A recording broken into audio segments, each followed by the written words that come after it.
Hello students. आज की class में हम पढ़ने वाले हैं अम्लों व क्षारकों के रासायनिक गुणधर्म। और अम्लों व क्षारकों के रासायनिक गुणधर्म में हम सबसे पहले पढ़ेंगे अम्ल व क्षारक धातु के साथ क्रिया करते हैं तो क्या बनाते हैं। अम्ल धातु ऑक्साइड के साथ क्रिया करते हैं तो क्या बनाते हैं।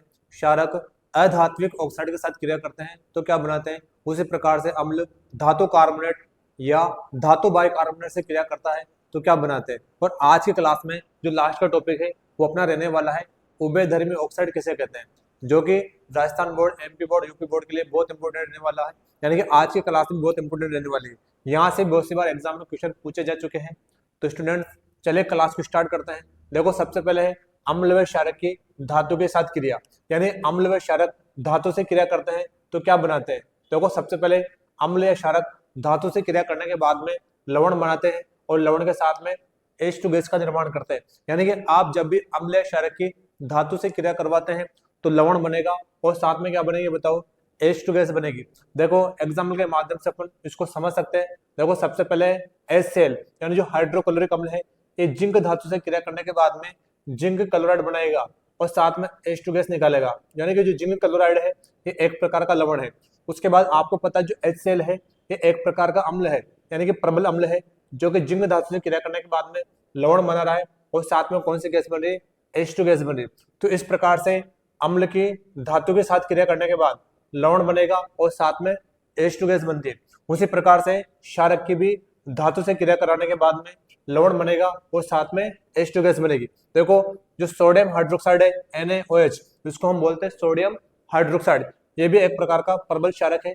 ये जिंक धातु से क्रिया करने के बाद में Na2ZnO2 है ना, Na2ZnO2 बनाता है और साथ में H2 गैस बनाता है। जो Na2ZnO2 है इसको हम बोलते हैं सोडियम जिंकेट।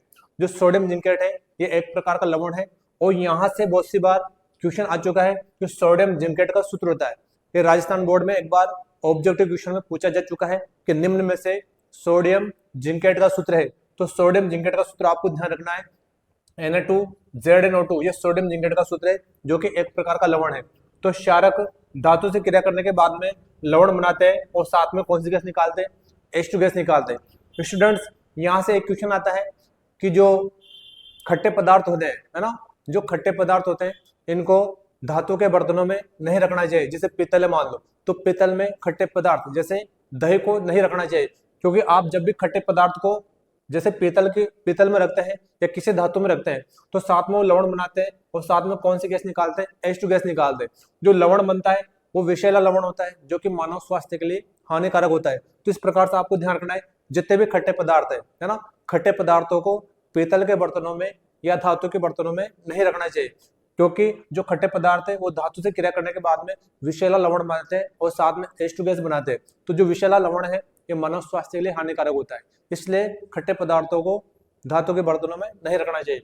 उसके बाद देखो अगला टॉपिक अपना अम्ल की धातु ऑक्साइड के साथ क्रिया।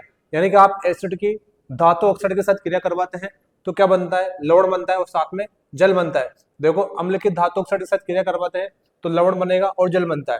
और जिसमें लवण और जल बनता है, ऐसी रासायनिक अभिक्रिया जिसमें लवण बनता है और साथ में जल बनता है, उसको हम बोलते हैं उदासीनीकरण अभिक्रिया, है ना, उदासीनीकरण अभिक्रिया बोलते हैं। अब देखो जो धातु ऑक्साइड है ये क्षारीय प्रकृति की होती है ना, धातु ऑक्साइड की प्रकृति कैसे होती है, क्षारीय। यानी कि अम्ल और क्षार क्रिया करने के बाद में अम्ल और क्षार क्रिया करने के बाद में क्या बनाते हैं बताओ, लवण और जल बनाते हैं। तो जो धातु ऑक्साइड है इसकी प्रकृति क्या होती है, क्षारीय प्रकृति। तो अम्ल धातु ऑक्साइड के साथ क्रिया करने के बाद में क्या बनाएगा, लवण बनाएगा और साथ में क्या बनाएगा, जल बनाएगा।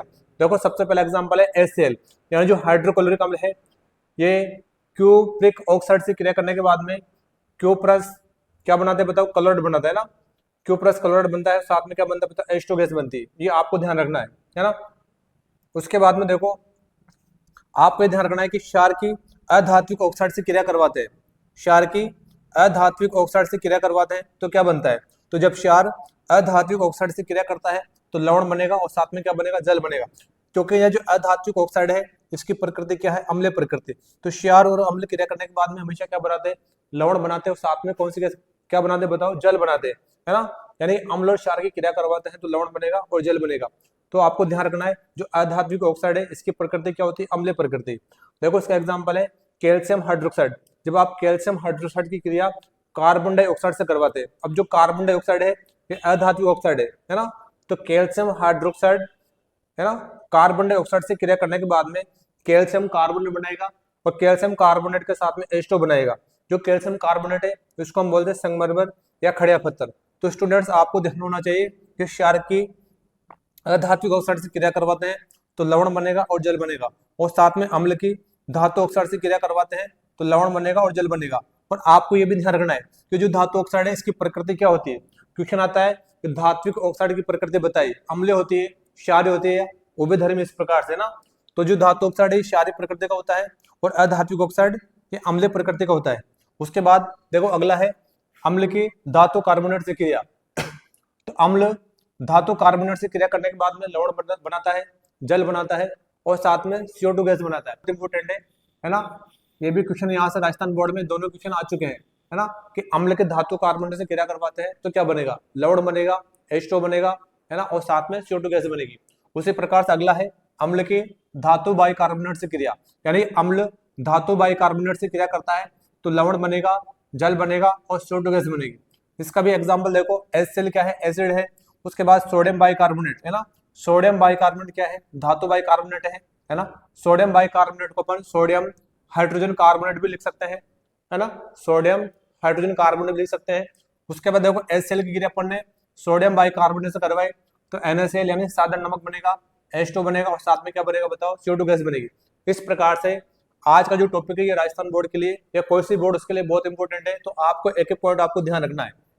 उसके बाद देखो आपको ये नोट ध्यान रखना है कि जो क्षारक है ये धातु कार्बोनेट और धातु बाइकार्बोनेट से क्रिया नहीं करते हैं, यानी जो क्षार है धातु कार्बोनेट और धातु बाइकार्बोनेट से क्रिया नहीं करते।